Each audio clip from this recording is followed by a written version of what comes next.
Em xin chào tất cả mọi người. Mời mọi người vào ngắm hoa lan. Đây hoa lan hồ điệp nhá. Phát tài này. Những cái kia này được chậu này là mới trồng nhá. Mới trồng này. Chậu này đang ngồng. Và những cái ngồng này vẫn nở vào những dịp Tết nhá mọi người nhá. Những ngồng hoa của nó này. Đây nữa này. Những cái ngồng này thì từ giờ đến Tết khoảng tầm còn gần 4 tháng nữa. Vẫn kịp nhá. Từ khi có ngồng đến khi nở hoa là nó dao động cái hồ điệp này từ 3 tháng. Trên 3 tháng một tí nhá là nó sẽ nở nhá. Mà cái hồ điệp này hoa của nó rất bền nhá. Nào chăm sóc tốt thì chơi đến 2-3 tháng nhá, hoa rất chi là bền.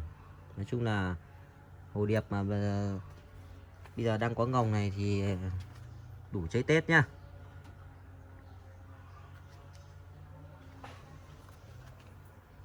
Chậu này chắc là phải sang năm rồi.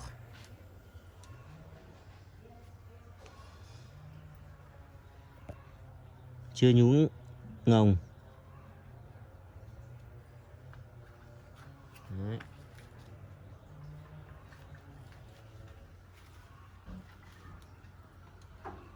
Lan hồ điệp.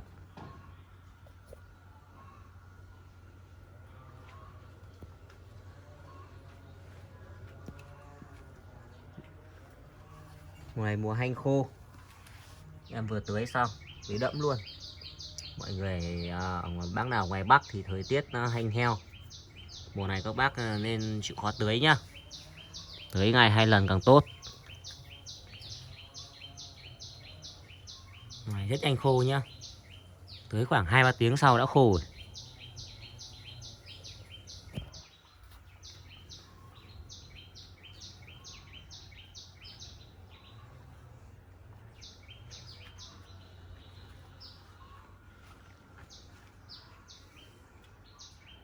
Thắt ngọn nào.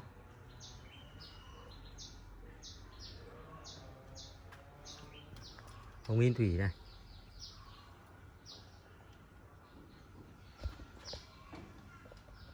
Cái này có vẻ vượt đông, có thể đi vượt đông nhá. Ngọn lực chưa? Đấy.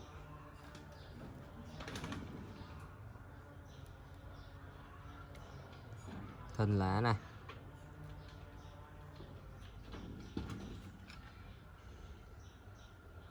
Hồng Yên Thủy.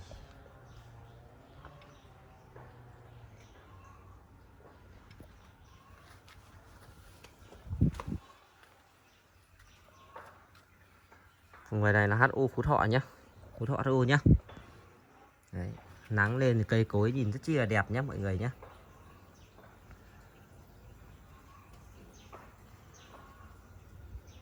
Cũng sắp thắp ngọn rồi.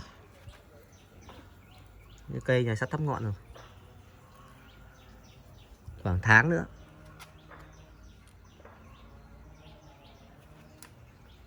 Những cây này sang năm làm chậu tác phẩm hoa rất chi là đẹp nhé. Cây khoảng 2 mét rồi, hơn 2 mét rồi.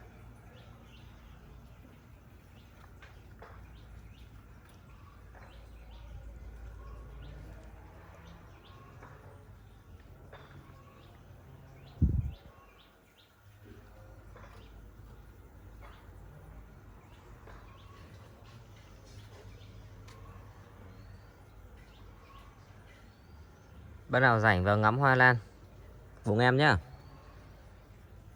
Và nói chuyện về hoa lan. Giờ này còn bác nào đam mê yêu thích nữa không? Đấy, và chăm chút em nó không? Em thì từ lúc chơi tới giờ thì đắt hay rẻ thì vẫn yêu như ngày nào nhá. Vẫn chơi, vẫn chăm sóc. Đấy. Vì mình đã đam mê chơi thực sự thì dù hoàn cảnh nào thì mình vẫn cứ chơi thôi. Còn những cái người mà giờ này mà bỏ bê tháo vườn tháo riếc là những người người ta làm kinh tế, người ta làm ăn. Được người ta làm, không được là người ta bỏ, thế thôi. Chúng ta hãy hiểu như vậy, người chơi và người kinh doanh, gọi đầu tư. Đấy.